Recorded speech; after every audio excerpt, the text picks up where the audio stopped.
Welcome back, dear friends. This is the Crimson Academy's course on the Kitab-i-Iqan. This section we're exploring paragraphs 6 through 12 of the Kitab-i-Iqan.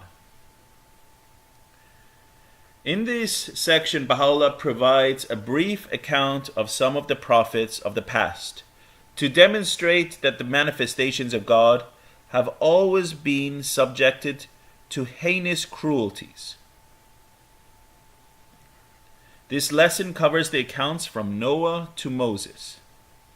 Despite the brevity of each account, Baha'u'llah highlights significant episodes and experiences in the life of each prophet, which strongly demonstrate and support the ideas addressed in this section.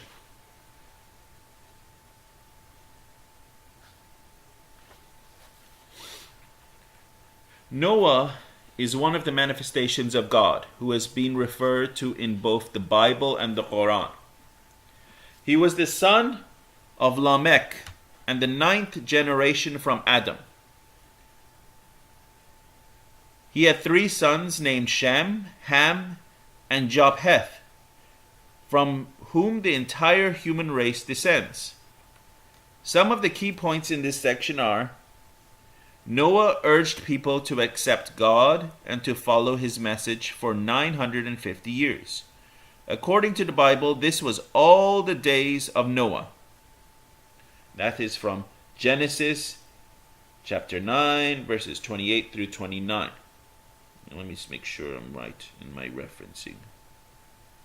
All the days, yes, all the days. And he died soon afterwards.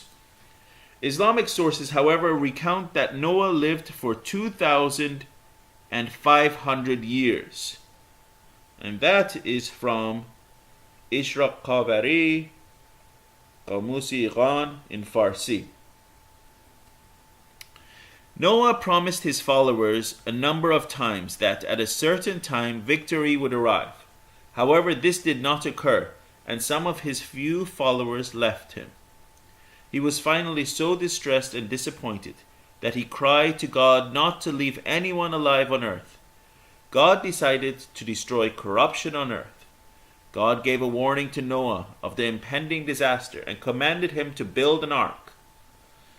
Noah was instructed by God to take his family and followers, plus pairs of each animal, to his ark. The flood drowned all the humans and animals on earth.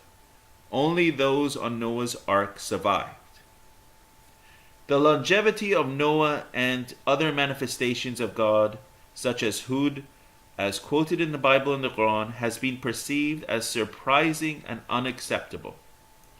In response to a question asked by an individual, the Guardian advises that the period of 950 years referred to as the time Noah exhorted his people refers to the period of his ministry. The term year does not refer to a period of time such as our year. It was entirely different and does not extend over any such period as our present term year would imply.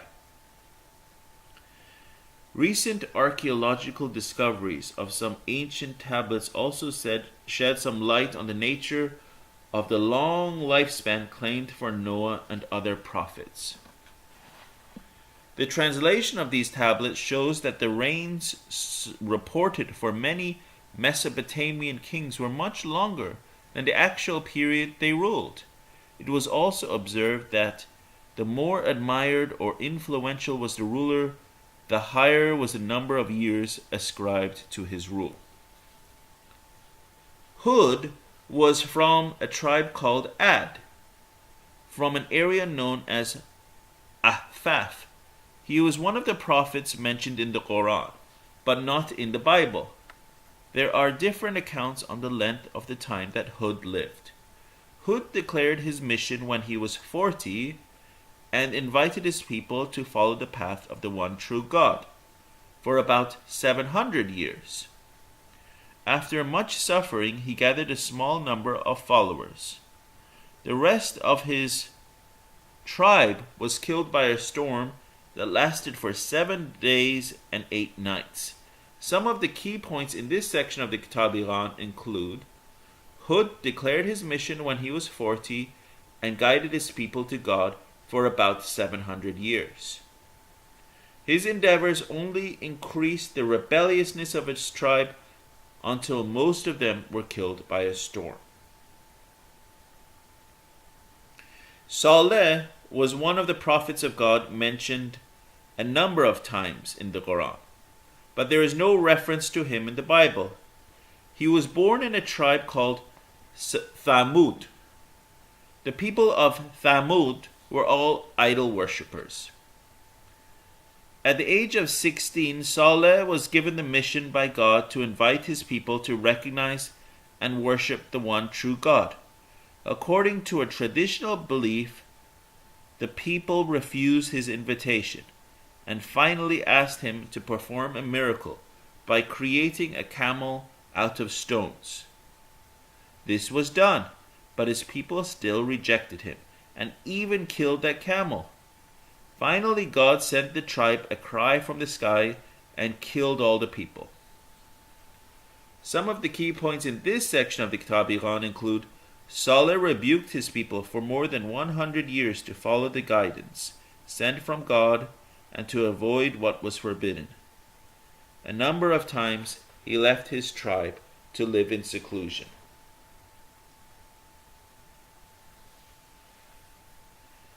Friend of God. This phrase refers to Abraham, the prophet of God.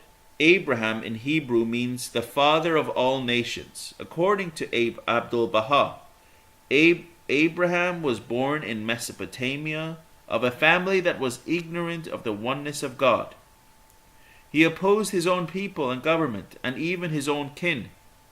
He rejected all their gods, and alone and single-handed he withstood a powerful nation.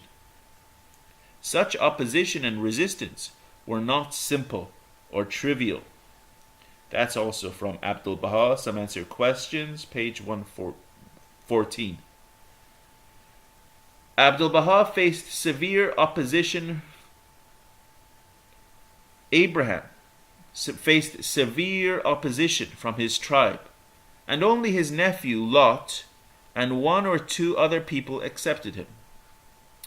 At last, at the age of 75, he was forced to leave his native land, Ur, and went to Aleppo, in Syria, the land of Canaan, accompanied by his wife, Sarai, later named Sarah, his nephew Lot, and some others. God made a covenant with him that his seed would inherit the land as a result of his exile. Abdul-Baha then explains that the enemies of Abraham imagined that his exile would lead to his destruction and ruin, and indeed, if a man is banished from his native land, deprived of his rights and oppressed from every side, he is bound, even if he be a king, to be reduced to naught. But Abraham stood fast and showed forth extraordinary constancy, and God changed his exile into abiding honor, till at last he established the oneness of God. For at that time the generality of mankind were idol worshippers. This exile became the cause of the progress of Abraham's descendants. This exile resulted in their being given the Holy Land. Abraham had two sons, Ishmael from Hagar, his wife's maidservant, and Isaac from his wife at the age of 100 years. All the manifestations of God who appeared after Abraham in the Middle East, including the Bab and the prophets of Israel, were descendants of Abraham. Abraham died at the age of 175. In paragraph 11, Baha'u'llah describes Moses in the most eloquent language. In spite of the brevity of the references, Baha'u'llah presents all the important points. Some of the key points in this section are: rod of celestial dominion, adorned with the white hand of divine knowledge. According to Quran and the Bible, God gave two signs to Moses to prove his cause to the Pharaoh when Moses encountered God on Mount Sinai. One sign was a rod that would transform into a serpent when thrown on the ground. The other sign was that his hand would turn white luminous, when he placed it on his bosom under his clothing, and then drew it out. This is mentioned in a number of verses in the Quran, including Pharaoh said, "If indeed thou hast come with a sign, show it forth. If thou tellest the truth." Then Moses threw his rod, and behold, it was a serpent, plain for all to see. And he drew out his hand, and behold, it was white to all beholders. And that is from Quran, chapter 7, verses 106 through 108. Similar statements can also be found in Quran, chapters 27, verse 12, chapter 20, verse 23, chapter 26, verse 32, chapter 28, verse 32, and Exodus chapter 4, verse 6. Baha'u'llah explains in this paragraph the spiritual meaning of these two signs. The rod indicates the heavenly sovereignty of Moses, and the white hand represents his divine knowledge. The word Paran has special significance in the sacred writings. In the hidden words of Baha'u'llah, Mount Paran has been used in connection with the covenant that man made with God. "Call ye to mind that covenant ye have entered with me upon Mount Paran." It's hidden words, Persian number 71. According to Abdul Baha, this covenant signifieth that in the sight of God, the past, the present, and the future are all one and the same. Whereas relative to man, the past is gone and forgotten, the present is fleeting, and the future is within the realm of hope. And it is a basic principle of the law of God that in every prophetic mission he entereth into a covenant with all the believers, a covenant that endureth until the end of that mission, until the promised day when the personage stipulated at the outset of the mission is made manifest. There is also a reference to Mount Paran in the Bible. God came from Teman, and the Holy One from Mount Paran. Salah, his glory covered the heavens, and the earth was full of his praise. In addition, Paran was the land that the prophets of Israel passed through. Abraham, Jacob, and Joseph crossed it, and Moses, accompanied by the sons of Israel, arrived on Paran when they left the Sinai. In paragraph 12, Baha'u'llah symbolically refers to the love of God as the Paran through which Moses proceeded on his path to guide the sons of Israel to the promised land, namely the recognition and love of the one true God. Serpent of power. There is also a reference to the rod of Moses that transformed to a serpent as a sign of his power and authority. Baha'u'llah highlights the divine power of Moses. Sinai of light. According to the Bible and Quran, Sinai, Mount Sinai, was the place where God talked to Moses and gave him the station of his manifestation. Man of the family of Pharaoh. In this part, Baha'u'llah recounts a verse from the Quran in which a man from the family of Pharaoh, who is in secret a follower of Moses, attempts to defend him. The exact relationship of this man with the Pharaoh is not clearly known. There are different opinions expressed in Islamic courses as to the identity of this man. Some have referred to him as the cousin of the Pharaoh, whereas others have considered him to be the Pharaoh's prince. Thank you, dear friends. We will pick up later.